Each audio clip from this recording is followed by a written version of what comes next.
Salut à toi. Aujourd'hui, on plonge au cœur d'un sujet central du chapitre énergie, conversion et transfert de notre programme de première. On va s'attaquer à une question fondamentale. Quelle est la différence entre un circuit électrique parfait, celui qu'on dessine en cours, et un circuit réel, comme celui de ton chargeur de téléphone? Notre mission, si tu l'acceptes, c'est de comprendre et de savoir calculer cette énergie qu'on perd tout le temps dans les systèmes réels. Allez, c'est parti. On va commencer par une situation que tu connais par cœur. T'es-tu déjà demandé pourquoi ton chargeur de téléphone devient tout chaud quand tu l'utilises? Ou pourquoi ta batterie fond comme neige au soleil dès que tu lances un jeu un peu gourmand? Eh bien, ces petites observations du quotidien, elles nous montrent que le modèle tout simple du circuit électrique qu'on voit au début, il a ses limites. On va explorer ensemble pourquoi. Pour comprendre le monde réel, qui est un peu compliqué, la méthode en science, c'est souvent de partir d'un modèle ultra simplifié. Un modèle idéal en quelque sorte. C'est exactement ce qu'on fait avec la source de tension idéale. Par définition, c'est un générateur théorique qui fournirait une tension toujours parfaitement constante, peu importe si on lui demande de fournir beaucoup de courant ou pas du tout. C'est notre point de départ, notre référence. Du coup, la loi qui décrit ce modèle est d'une simplicité enfantine. U égale E, c'est tout. Ici, U, c'est la tension qu'on mesure aux bornes de notre générateur, et E, c'est ce qu'on appelle sa force électromotrice ou FEM. Alors, la FEM, qu'est-ce que c'est? C'est en quelque sorte la tension de base de la source, quand elle est au repos, quand aucun courant ne la traverse. C'est sa valeur théorique. Dans notre monde idéal, la tension U reste tout le temps égale à cette valeur E. Bien, ça c'était le monde parfait.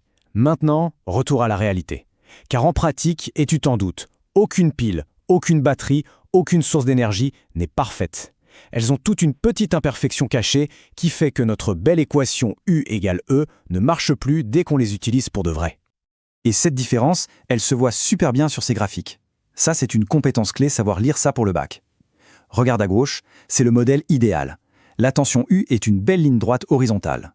Peu importe le courant I qu'on tire dessus, la tension ne bouge pas. Elle reste égale à E.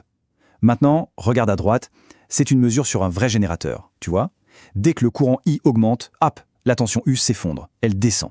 C'est cette droite avec une pente négative qui représente la réalité. Pour expliquer cette chute de tension, les physiciens ont été malins. Ils ont modélisé le générateur réel comme un générateur idéal, mais avec un petit ennemi caché à l'intérieur, en série avec lui. Cet ennemi, c'est une résistance, qu'on note R, et qu'on appelle la résistance interne. Attention, ce n'est pas un composant que tu peux voir ou enlever.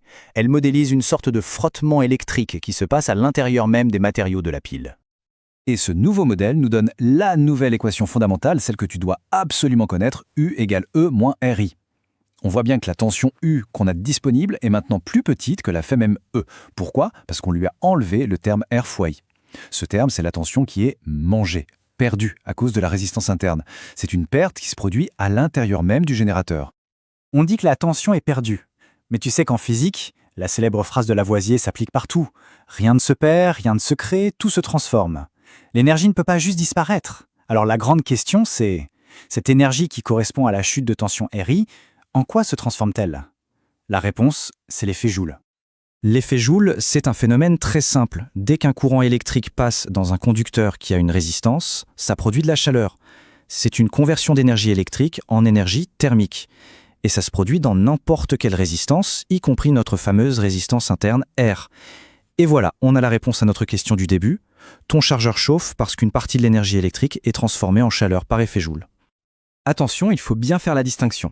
Parfois, effet Joule, c'est exactement ce qu'on veut. Pour un grille-pain, un radiateur électrique, un four, le but est de produire de la chaleur. Là, c'est de l'énergie utile. Mais dans la grande majorité des appareils électroniques, ton téléphone, ton ordinateur, la batterie de ta voiture, cette chaleur, c'est une perte. C'est de l'énergie dissipée, de l'énergie gaspillée qui ne sert pas à faire ce qu'on veut. Ok, on a compris le phénomène. Maintenant, passons à l'étape suivante, l'analyse quantitative. En physique, on ne se contente pas de dire « il y a des pertes », on veut savoir combien on perd. Pour faire ça, on va utiliser deux outils mathématiques essentiels, la puissance et le rendement. C'est avec ça qu'on fait un vrai bilan énergétique. Ce schéma, c'est ce qu'on appelle une chaîne de puissance. C'est un outil super important. Regardons-le ensemble. À gauche, on a la puissance d'entrée. C'est toute l'énergie qu'on fournit au système. Ensuite, le convertisseur, ça peut être un moteur, un panneau solaire, va transformer cette puissance en deux choses. D'un côté, la puissance exploitable, c'est ce qu'on veut, la puissance utile, et de l'autre, la puissance dégradée. Ce sont les pertes, le plus souvent sous forme de chaleur à cause de l'effet Joule. Pour savoir si un système est efficace, on calcule son rendement.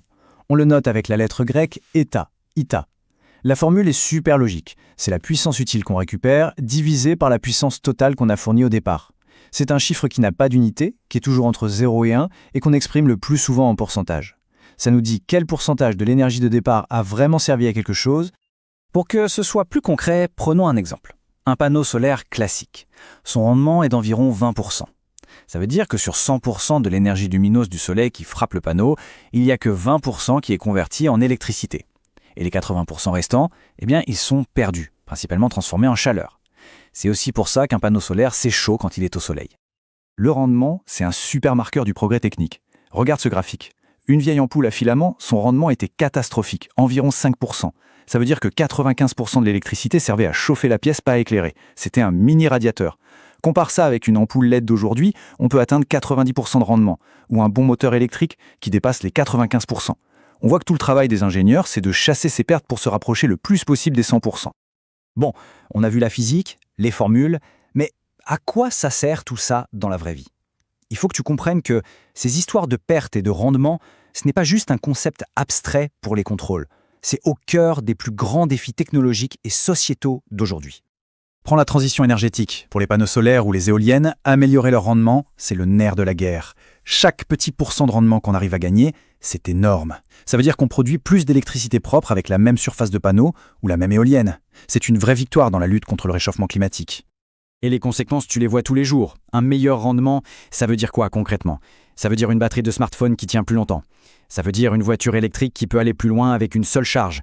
Ça rend les énergies renouvelables moins chères. Et au final, ça réduit le gaspillage d'énergie et ça fait baisser les factures d'électricité pour tout le monde. En résumé, on est parti d'une question simple sur un chargeur qui chauffe. Et on a vu comment modéliser les pertes avec la résistance interne et l'effet Joule, et comment les mesurer avec le rendement. La question qui reste, c'est « et maintenant, quelle sera la prochaine étape ?»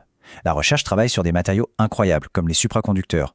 Comprendre ces enjeux, c'est déjà te préparer pour les sujets que tu vas approfondir en spécialité physique-chimie en terminale, et bien plus tard.